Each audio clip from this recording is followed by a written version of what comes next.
안녕하세요. 송쌤의 영재놀이터의 송쌤입니다. 2008년 EBS 다큐멘터리 공부의 왕도에서는 재미있는 실험을 했습니다. 학습에 있어 가장 기본이라고 할 수 있는 기억에 관한 실험인데요. 학생들은 단어와 그림이 있는 100개의 카드를 모니터를 통해서 한 카드당 2초의 시간을 두고 보게 됩니다. 그리고 100개의 카드를 모두 보고 난 후에 기억나는 카드를 적게 됩니다.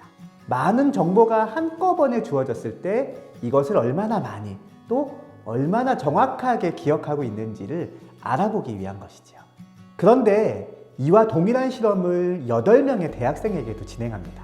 8명의 대학생들은 국내의 유명 대학을 합격한 소위 영재라고 부를 수 있는 학생들이지요. 평범한 중학생들과 영재 학생들. 결과는 어떻게 나왔을까요? 오늘은 기억에 대한 재미있는 실험을 통해서 공부 잘하는 학생들은 과연 무엇이 다른지를 살펴보는 시간을 갖도록 하겠습니다. 자, 그럼 오늘의 다이어리를 저와 함께 한번 펴보실까요?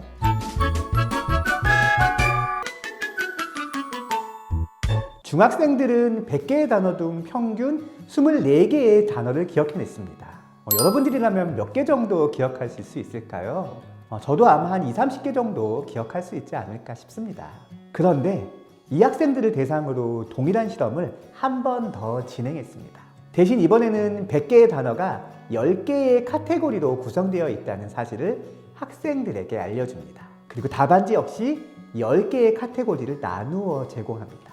과연 이번에는 평균 몇 개의 단어를 기억해냈을까요? 결과는 놀랍게도 평균 41개의 단어를 기억해낸 것으로 나타냈습니다. 처음보다 거의 2배 가까이 상승하게 된 것이지요. 학생들은 카테고리를 미리 알고 있었기 때문에 훨씬 기억하기가 쉽다는 반응을 보였습니다. 재미있는 것은 1차와 2차에서 모두 높은 결과를 기록한 학생들이었는데요.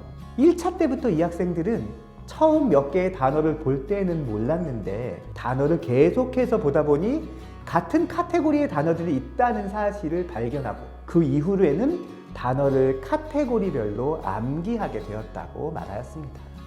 그렇다면 두 번째 집단인 소위 영재라고 하는 대학생들의 실험 결과는 어떻게 나왔을까요? 영재 대학생들은 100개의 단어 중 평균 약 46개의 단어를 기억해냈습니다. 이는 같은 실험을 한 중학생들에 비해서 2배 높은 수치입니다. 그런데 여기서 주목할 만한 것은 이들이 단어를 기억해내는 방식이었습니다. 8명의 학생 모두 카테고리별로 묶어서 기록을 한 것이지요. 마치 중학생들의 2차 실험에서 카테고리를 답안지에 적어준 것처럼 기록을 했습니다. 어떤 학생은 아예 답안지 위쪽에 카테고리를 적어놓기로 했습니다. 이렇게 카테고리별로 단어를 외우게 되면 같은 카테고리에 있는 단어를 덩어리째로 외울 수 있기 때문에 기억하는 단어의 개수 자체를 줄이게 되는 효과를 얻을 수 있습니다. 대학생들은 우리 뇌가 무언가를 기억할 때 이러한 특성을 가지고 있다는 것을 이미 알고 있었기 때문에 아마 이러한 실험에서 높은 결과를 낼 수 있었던 것으로 보입니다. 우리는 흔히 학습의 효과는 학습의 시간과 비례한다고 생각합니다. 엉덩이가 무거운 사람이 성공한다는 이야기처럼 말이죠. 물론 이는 절대 틀린 말은 아닙니다. 우리가 흔히 말하는 1만 시간의 법칙처럼 일정한 성과를 내기 위해서는 최소한 필요한 시간과 노력이 반드시 필요한 것이니까요. 하지만 앞에서 살펴본 것처럼 학습의 양 못지않게 중요한 것은 학습하는 방법입니다. 효율적인 학습 방법을 익히고 있는 학생들은 같은 시간을 공부해도 더 많은 양을 학습할 수 있는 것이지요. 그렇다면 이러한 학습의 효율성은 어떻게 길러지는 것일까요? 최근 들어 더욱 강조되고 있는 메타인지에서 그 해답을 찾을 수 있습니다. 메타인지란 1970년대 미국의 발달 심리학자인 존 플라벨에 의해 등장한 용어입니다. 자신의 인지 과정을 한 차원 높은 시각에서 관찰하여 특징을 발견하고 이를 새롭게 구성하는 정신 능력을 뜻합니다. 용어의 뜻이 좀 어렵죠? 그럼 예를 들어 쉽게 한번 설명해 보겠습니다. 여기 두 자릿수 덧셈을 이제 막 배운 두 학생이 있습니다. A 학생과 B 학생 둘 다 자신이 배운 내용을 잘 이해하고 있는지를 점검하기 위해서 문제집을 사서 문제를 풀고 있습니다. A 학생과 두 학생 모두 20개의 문제 중에서 6개의 문제를 틀렸다고 가정해 보겠습니다. A 학생은 문제를 더 많이 풀다 보면 틀리는 문제의 숫자도 점점 줄어들 것이라고 생각해서 더 많은 문제를 풀어보기로 했습니다.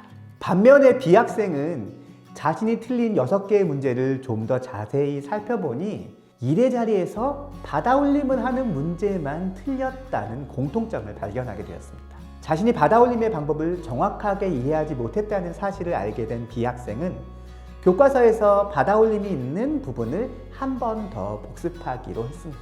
B 학생은 자신이 틀린 문제를 분석하여 일정한 패턴이 있음을 발견했습니다. 이것이 바로 자신의 인지 과정을 한 차원 높은 시각에서 관찰하고 특징을 발견하는 것과 같습니다. 그리고 1의 자리 받아올림을 잘 하기 위해서 교과서에 나와 있는 개념을 다시 한번 학습하기로 합니다. 자신에게 가장 필요한 학습을 새로 찾아낸 것이 이에 해당합니다. 이렇듯 메타인지는 자신이 알고 있는 것과 모르고 있는 것을 명확하게 인식하게 하여 완전 학습을 가능하게 하는 매우 중요한 능력입니다. 재미있는 실험을 하나 더 해보겠습니다. 지금부터 화면에 나오는 정사각형의 색을 소리내어 한번 읽어보세요.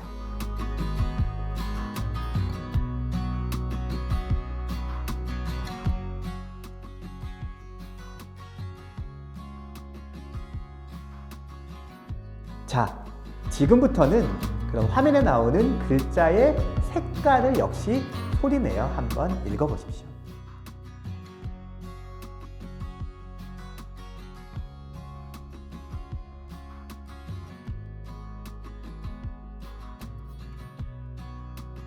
어떠세요? 글자의 색깔을 말하는 데는 처음보다 좀 시간이 걸리지 않으셨나요? 이는 필요한 정보는 색깔인데 여기에 글자라는 추가 정보가 들어가서 색깔을 인지하는 것을 방해하기 때문입니다.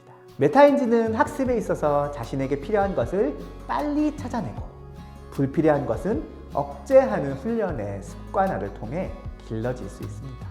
그렇기 때문에 메타인지가 높은 학생들은 같은 시간을 공부해도 학습의 효율성이 높아 공부를 잘할 수밖에 없는 것이죠.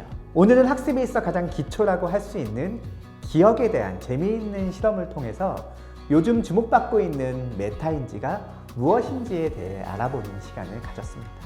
우리는 자녀에게 고기를 잡아주는 것보다는 고기를 잡는 방법을 알려주어야 한다는 이야기를 흔히 합니다.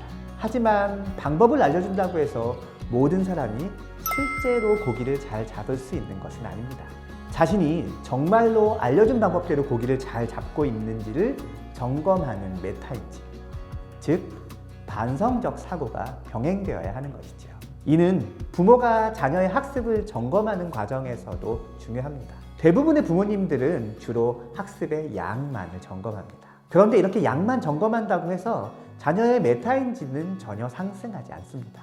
얼마나 공부했는지보다는 무엇을 공부했는지를 점검하고 내용을 정확히 이해하지 못하는 부분이 있다면 복습을 하기 전에 그 이유가 무엇인지를 함께 찾아보는 것이 중요합니다.